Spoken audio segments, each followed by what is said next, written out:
Ne viens pas. Tu ne fais pas partie de cette famille. C'est ce que mon père, Philippe, m'a écrit la semaine précédant le mariage de ma sœur. J'ai répondu, message bien reçu. Ensuite, j'ai coupé mon accès financier et bloqué leur carte bancaire. 4 jours plus tard, la conversation de groupe était en feu lorsqu'elle a vérifié le solde de son compte et pété un câble. C'était un lundi matin. Je trouvais dans mon bureau, sirotant un café devenu froid, écoutant à moitié quelqu'un présenter les résultats trimestriels, quand mon téléphone s'est illuminé avec un SMS de mon père. Ne viens pas. Tu ne fais pas partie de cette famille. Aucun contexte, aucune explication, juste ça. J'ai fixé l'écran pendant un long moment. Le message ne sortait pas de nulle part. Je le sentais venir depuis des années. J'étais discrètement écarté des anniversaires, des photos de groupe, des conversations familiales WhatsApp dont j'étais mystérieusement retiré puis réintégré quand ils avaient besoin de quelque chose. Ils avaient arrêté de faire semblant depuis longtemps, mais pas moi. J'envoyais toujours des cadeaux, j'épongeais toujours les factures imprévues de leurs cartes à débit différé, je faisais toujours des virements en cas d'urgence. Ils avaient besoin de moi, et c'était la seule raison pour laquelle on me tolérait. J'ai payé la moitié du mariage de ma sœur, Chloé.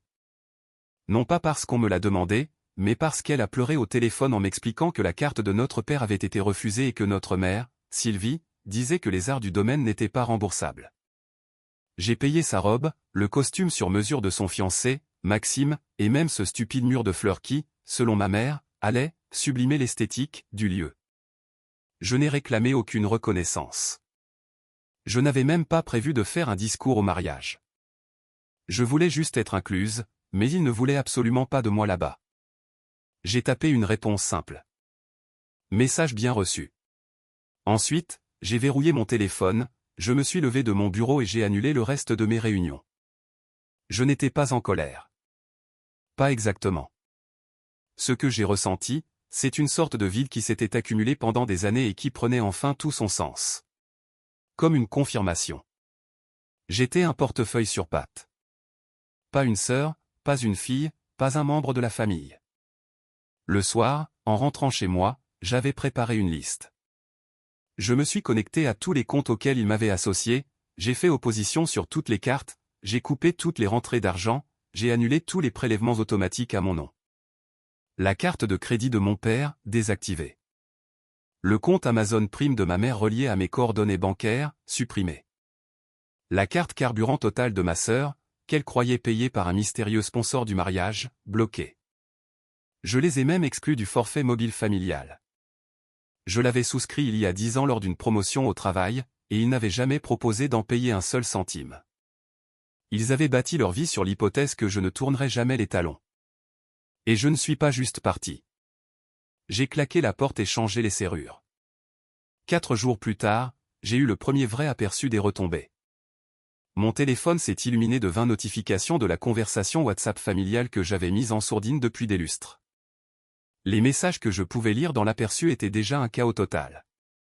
Ma sœur avait essayé de payer sa séance de douche autobronzante.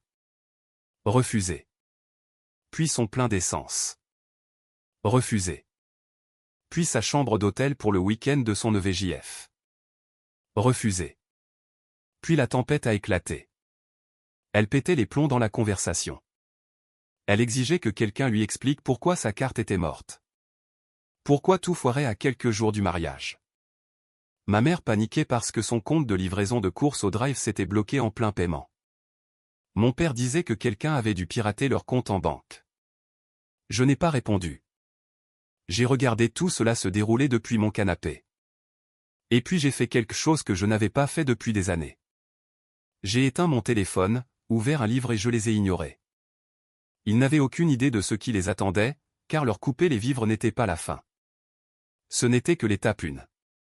Le samedi matin, c'était le chaos absolu. Quand j'ai rallumé mon téléphone, il m'a fallu une bonne minute pour tout rattraper. La conversation de groupe comptait plus de 200 messages non lus. Ma sœur avait créé 2 nouveaux groupes après avoir été exclue du premier pour avoir spammé tout le monde. Ma mère m'avait envoyé 3 SMS privés avec de vagues tentatives de gentillesse. Des choses comme « J'espère que tu vas bien » et « Je me demandais juste si par hasard il n'y avait pas un problème avec les cartes. » Comme si elle n'avait pas transféré des blagues sur mon triste mode de vie de bourreau de travail à mon cousin le mois dernier. Je n'ai pas répondu. Au lieu de cela, je me suis connecté à mon espace bancaire partagé une dernière fois et j'ai fermé le compte principal, celui qui reliait discrètement tous les autres. Chaque abonnement, chaque facture, chaque prélèvement automatique qu'ils avaient relié à moi, tout a disparu. J'ai laissé un court email glacial au service client et j'ai supprimé le compte. Ensuite, j'ai réservé un soin du visage. Prendre soin de soi, j'imagine. Plus tard dans la journée, j'ai reçu un appel d'un numéro inconnu. Je l'ai laissé sonner jusqu'au répondeur. Puis un autre, puis un troisième. Cette fois, c'était ma mère qui utilisait enfin son vrai numéro. Le message vocal était long et décousu. Elle ne comprenait pas pourquoi sa box internet était coupée et pourquoi le renouvellement de son ordonnance à la pharmacie n'était pas passé. Elle disait que mon père était furieux et ne comprenait pas pourquoi l'entreprise d'Espace Vert disait que ses chèques étaient sans provision. Elle s'est mise à pleurer vers la fin, mais pas une seule fois elle ne s'est excusée. Pas une seule fois elle n'a admis qu'ils avaient tort. Elle a juste dit qu'ils avaient besoin d'aide. Comme je ne rappelais pas, le ton a vite changé. Le dimanche soir, j'ai reçu un message de mon oncle. Appelle ta mère. Ta sœur pète un câble. Ton père perd la tête. Celui-là m'a fait éclater de rire. Il n'avait aucune idée jusqu'où j'étais prête à aller. Ce qu'il ne savait pas, ce qu'il n'avait jamais pris la peine de vérifier, c'est que je possédais des droits partiels sur la maison dans laquelle il vivait. Mon nom figurait sur les papiers de rachat de crédit immobilier qu'il m'avait supplié de signer il y a 8 ans. Je payais discrètement les mensualités depuis 3 ans parce qu'ils avaient toujours un mois de retard. J'ai donc appelé la banque pour entamer la procédure de désolidarisation et de retrait de mon nom de la propriété. Cela a déclenché une clause qu'ils avaient ignorée. Si l'une des parties se retirait sans racheter les parts, le solde devenait exigible dans les 90 jours. Et ils n'avaient pas les fonds. Loin de là. La villa de banlieue chic dans laquelle ils vivaient n'était pas juste leur foyer. C'était la toile de fond de chaque photo de famille, de chaque repas de fête. Le lieu qu'ils montraient toujours du doigt pour prouver qu'ils avaient réussi socialement. Ils pensaient que c'était acquis. Ils étaient sur le point de la perdre. Le lundi, j'ai reçu un seul SMS de mon père. « Qu'est-ce que tu fous bordel ?» Je n'ai pas répondu. Au lieu de cela, j'ai envoyé un email anonyme au domaine du mariage. Je savais que ma sœur n'avait pas fini de payer le solde final de la réception. Elle comptait sur un dépôt de dernière minute pour le couvrir. Cet argent était censé provenir d'une assurance vie conjointe que j'avais ouverte à son nom il y a 5 ans. Elle pensait qu'elle lui appartenait. Ce n'était pas le cas. Je l'ai liquidé ce matin-là. Dès mardi, elle publiait frénétiquement sur Instagram que les gens étaient jaloux et sabotaient le plus beau jour de sa vie. Ses amis la repostaient. Je regardais tout ça depuis un faux compte. Chaque commentaire était un petit coup de poignard. Les gens demandaient pourquoi le domaine avait annulé, pourquoi les fleurs n'étaient jamais arrivées, pourquoi l'hôtel disait soudain que la suite nuptiale n'était plus disponible. Elle s'effondrait publiquement. Et je n'avais même pas encore commencé la vraie partie. Parce que la vengeance ne consiste pas seulement à couper les ponts. C'est s'assurer qu'ils comprennent enfin, ce que ça fait d'être utilisé et abandonné. Et je n'avais pas terminé. Loin de là. Mercredi, ils étaient officiellement ruinés. Le mariage était dans 3 jours. Le dernier espoir de ma sœur était une carte de crédit de secours au nom de notre mère, dont je n'avais appris l'existence que récemment. Elle l'utilisait pour les urgences. Je me suis souvenu du nom de la banque coopérative suite à une gaffe lors d'un appel téléphonique l'année dernière, et j'ai fait quelques recherches. Il s'est avéré qu'elle était liée à la même adresse de facturation partagée sous laquelle j'avais tout bloqué. Un appel et une vérification d'identité plus tard, je l'ai signalé pour activité suspecte et je l'ai fait bloquer aussi. Il n'avait officiellement plus aucune option et le compte à rebours tournait. À 15h17, j'ai reçu une capture d'écran transférée par une ancienne amie de la fac. Ma sœur avait publié une story, certaines personnes feront n'importe quoi pour gâcher ce dont elles ne peuvent pas faire partie. Triste, mais l'amour triomphe toujours, suivi d'émojis bagues, bouquets et paillettes. Il y avait une photo tremblante d'elle en pleurs, en peignoir, le maquillage de son essai de mariage à moitié coulé. Aucun contexte, juste l'ambiance. Elle voulait de la compassion. Elle voulait du drame. Elle voulait jouer les victimes avant que quiconque ne pose de questions. Ce qu'elle ne réalisait pas, c'est que la vraie histoire n'était même pas encore devenue publique. Quelques heures plus tard, j'ai envoyé un tuyau anonyme à un média d'actualités économiques local qui, je le savais, surveillait les dépôts de bilan au tribunal de commerce. J'ai fourni une petite piste, des documents montrant que l'entreprise de mon père avait contracté des prêts professionnels à mon nom, utilisant ma propre solvabilité comme garantie. Il pensait que je ne m'en rendrais jamais compte. Il l'avait fait discrètement au fil des ans, falsifiant des signatures électroniques sur des papiers qu'il supposait que je ne lirais jamais, mais je les avais lus, et j'avais des preuves. J'ai envoyé les documents numérisés, les relevés bancaires, et même l'enregistrement d'un appel de l'année dernière où il admettait avec désinvolture avoir fait quelques montages financiers pour éviter que l'entreprise familiale ne coule. L'article est paru dans la presse locale jeudi matin. Il n'a pas seulement perdu son KBIS et sa licence d'exploitation. Il a perdu son entreprise, sa crédibilité publique, et la chose à laquelle il tenait plus que tout, sa fierté. Pendant des années, il se pavanait comme s'il était la seule raison pour laquelle nous ne coulions pas. Il disait aux gens que j'aidais un peu, mais laissait entendre qu'il était le véritable pilier. Maintenant, tout le monde connaissait la vérité. Ma boîte de réception a commencé à être inondée. Des cousines, des voisins, même une tante éloignée à qui je n'avais pas parlé depuis 5 ans voulait soudainement prendre de mes nouvelles. Je n'ai répondu à personne. Cette même nuit, ma mère m'a appelé 2 fois. Elle a laissé un message vocal disant qu'elle était déçue de la façon dont j'avais géré les choses, qu'elle ne m'avait pas élevée pour être si froide, que la famille devait passer avant l'argent. Ce message vocal venait de la même femme qui, il y a à peine une semaine, m'avait dit de ne pas venir au mariage de ma propre sœur parce que ça rendrait les choses gênantes. J'ai bloqué son numéro. Vendredi, la salle de réception était annulée. La pièce montée n'a jamais été récupérée. Des captures d'écran de la conversation des demoiselles d'honneur avaient fuité, montrant ma sœur les suppliant de se cotiser pour sauver ce qui restait du mariage. Elles étaient confuses, certaines en colère, quelques-unes ont complètement laissé tomber. Et c'est ce jour-là que j'ai abattu ma dernière carte, leur maison. J'ai reçu un email de confirmation indiquant que la procédure officielle de saisie immobilière avait été déclenchée. 90 jours pour régler la totalité du solde ou quitter les lieux. Je savais qu'ils ne pouvaient pas le faire. Pas sans tout liquider. Et même là, ils couvriraient à peine la moitié. Ils allaient perdre la maison. Pas seulement leur mariage de rêve, pas seulement leur fausse réputation d'entrepreneur à succès. Pas seulement leur petit empire de mensonges. La maison aussi. Tout ce qu'ils avaient bâti sur mon dos était sur le point de s'effondrer. Et je n'avais pas fini d'observer le spectacle. Le samedi devait être le grand jour. Le faire-part indiquait 16 heures dans un domaine au bord du lac d'Annecy. J'avais vu l'endroit en ligne quand je l'avais aidé à le réserver des mois plus tôt. À l'époque, ma sœur m'avait appelé en larmes parce qu'il demandait un acompte non remboursable et que le paiement d'un client de mon père n'était pas passé. J'avais fait le virement le jour même en pensant que ça signifierait quelque chose. Ça n'a pas été le cas. Au moment où les premiers invités ont commencé à arriver au domaine, tout tombait déjà en morceaux.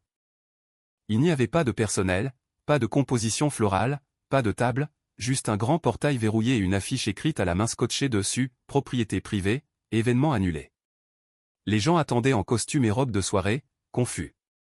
Quelques-uns ont appelé le domaine, et ne sont tombés que sur un répondeur. Certains ont essayé d'appeler ma sœur, mais elle avait cessé de répondre depuis des heures. J'ai regardé tout cela se dérouler sur les stories Instagram et les publications Facebook. C'était surréaliste. Des cousins éloignés essayant de sourire pour dissimuler le malaise. Un groupe de demoiselles d'honneur prenant des selfies sur le parking avec des légendes passives-agressives du genre « Quand tu te mets sur ton 31 pour un mariage qui te ghoste ». La mariée restait silencieuse. Elle n'était pas au domaine. Elle n'était pas avec ses amis. Elle était dans un Ibis budget près de l'autoroute, d'après la story supprimée depuis par sa meilleure amie. Le bruit courait qu'elle avait essayé de réserver une autre salle à la dernière minute en utilisant la carte de quelqu'un d'autre. Ça n'a pas marché. J'imagine que ce matin-là, elle croyait probablement encore que quelque chose pouvait être sauvé, que quelqu'un allait débarquer pour la tirer de là, que le monde lui devait une fin de conte de fées. Ce n'était pas le cas. La belle famille avait commencé à poser des questions quelques jours plus tôt. Les parents du marié avaient apparemment avancé pas mal d'argent, eux aussi. Et maintenant, Ils voyaient toutes ces annulations et se demandaient où étaient passées leurs économies. Ce n'était qu'une question de temps avant qu'ils ne fassent appel à des avocats. Ma sœur leur avait dit que je l'aidais toujours, que j'avais confirmé les paiements. Elle avait menti à tout le monde. Samedi soir, la vérité commençait à fuiter. L'un des garçons d'honneur a finalement publié une story qui n'y allait pas par 4 chemins. Il s'avère que tout ça n'était qu'un mensonge. L'argent a disparu. Le domaine s'est évaporé. La mariée s'est volatilisée. J'espère qu'elle remettra de l'ordre dans sa vie. Ça s'est propagé très vite. Le mariage qui devait être l'événement familial de l'année est devenu la risée locale. Une histoire qu'on raconte pour servir de leçon. Les gens ont chuchoté au travail. Mon cousin m'a envoyé une photo des cadeaux d'invités. De minuscules bougies parfumées avec leurs initiales gravées, jetées dans un carton près d'une poubelle. Des dizaines, intactes. Je n'avais toujours pas dit un mot. Pas publiquement. Pas dans la conversation de groupe. Pas en réponse aux 2 SMS de ma sœur qui avaient fini par arriver. Le premier disait juste « Qu'est-ce que tu as fait ?» Le second « Pourquoi tu me fais ça ?» Je n'ai pas répondu. Non pas parce que je n'avais rien à dire, mais parce que je savais que le silence la rongerait plus que n'importe quel mot que je pourrais écrire. Il ne s'agissait pas seulement du mariage. Ça n'a jamais été le cas. Il s'agissait de chaque fois qu'ils m'avaient fait me sentir comme une étrangère pendant qu'ils utilisaient mon argent pour faire croire à tout le monde qu'ils menaient la grande vie. Chaque fois qu'ils avaient dit que j'étais trop sérieuse, trop froide, trop différente pour faire partie des leurs. Chaque fois qu'ils ont pris et encore pris, sans jamais se demander ce que ça me coûtait. Maintenant, ils savaient. Et je n'avais pas encore terminé. Car il s'avère que lorsqu'on brûle les ponts, le feu peut être assez utile. Il éclaire tout. Même les secrets qu'ils croyaient bien enfouis. Le dimanche matin, je m'attendais au silence. Au lieu de ça, je me suis réveillé avec 30 nouveaux messages provenant de numéros que je ne connaissais pas. Certains avaient des indicatifs locaux. D'autres non. J'ai supposé qu'ils étaient liés à ma sœur, des amis, d'anciens camarades de classe, peut-être des gens à qui elle devait de l'argent. L'un d'eux venait d'une femme que je ne connaissais pas et qui commençait par « Je crois que nous sommes de la même famille. Pouvons-nous nous parler ?» Je n'ai répondu à aucun d'entre eux. Je savais déjà de quoi ils retournaient. À midi, un cousin m'a finalement appelé directement. Je l'ai laissé sonner jusqu'au répondeur. Il paniquait. Il a dit que mon père était devenu fou, qu'il y avait des avis de saisie sur la porte d'entrée, qu'un agent du Trésor public s'était pointé pour poser des questions sur des impôts fonciers impayés et une hypothèque légale sur la maison. Mon père hurlait, ma mère pleurait, et ma sœur s'était enfermée dans l'appartement d'une copine à l'autre bout de la ville. Il m'a supplié d'annuler tout ça, disant qu'il n'était pas trop tard pour réparer les choses. Mais ça l'était depuis des années. Ce même jour, l'affaire de l'entreprise a fini par sortir sur Facebook. Pas un grand média, juste quelques pages locales qui suivent les potins de la région. Quelqu'un a reposté le dépôt de bilan du tribunal de commerce que j'avais fuité anonymement plus tôt dans la semaine. Celui qui montrait que mon père avait contracté une série de prêts frauduleux à mon nom, n'avait pas remboursé et avait provoqué un défaut de paiement. Un internaute a demandé « Comment on peut faire ça à sa propre fille ?» Un autre a répondu « Il a peut-être cru qu'elle ne s'en rendrait pas compte. » Il s'est trompé. Lundi matin, les appels ont cessé. Je pense qu'ils ont compris que je n'allais pas débarquer en sauveuse pour tout arranger. Ce soir-là, j'ai vérifié le dossier partagé auquel j'avais encore accès depuis des années. C'était un compte de stockage cloud que ma mère utilisait pour les photos de famille et les documents numérisés. Elle avait oublié de me bloquer l'accès. À l'intérieur, j'ai tout trouvé. Des déclarations d'impôts, des papiers d'assurance, des courriers d'organismes de crédit, la plupart non ouverts, et une chose que je n'avais jamais vue auparavant. Une lettre qui m'était adressée, jamais envoyée. Datée d'il y a 2 ans, venant de ma sœur. Elle l'avait écrite pendant une période difficile, juste après des fiançailles rompues dont plus personne ne parle. Elle me remerciait de l'avoir aidé à payer son loyer. Elle disait qu'elle savait qu'il ne me traitait pas toujours bien. Qu'elle avait l'impression que la famille m'obligeait à mériter une place qui aurait toujours dû être la mienne. Qu'elle aurait aimé que les choses soient différentes. Puis, apparemment, elle avait supprimé le brouillon et avait recommencé à faire comme si je n'étais que la roue de secours. Je n'ai pas pleuré en la lisant. Je n'ai pas été ému. C'était juste une confirmation. Elle savait, ils savaient tous. Ils savaient ce qu'ils faisaient et ils l'ont fait quand même. Et ils ne voulaient de moi que lorsqu'il y avait un problème à régler. Dès l'instant où ils ont pensé ne plus avoir besoin de moi, ils m'ont dit de ne pas venir. Alors, c'est ce que j'ai fait. Ni au mariage, ni à l'effondrement, ni aux conséquences. Mercredi, la maison est officiellement passée en procédure de saisie immobilière. J'ai reçu une mise à jour de la banque. Mon retrait du prêt avait déclenché une clause qui accélérait la date d'échéance. Ils n'avaient plus que 60 jours pour payer l'intégralité ou expulser les lieux. Mais j'avais déjà vu leur compte. Ils ne pouvaient même pas se payer des déménageurs, encore moins solder le paiement final d'une villa de 5 chambres dans une résidence sécurisée. La même maison où ils avaient organisé Noël. La même qu'ils utilisaient toujours pour me faire sentir que j'étais la parente pauvre, alors que c'est moi qui payais le crédit. Maintenant, ils vendaient des meubles sur le bon coin juste pour garder la tête hors de l'eau. Ma mère a posté une annonce pour la table de la salle à manger. Ma sœur a mis en vente sur Vinted des talons de créateurs qu'elle n'avait jamais payés. Les annonces avaient tout un point commun, vente urgente, déménagement imminent. Ils ne disaient pas où ils allaient aller. Ils ne le savaient pas.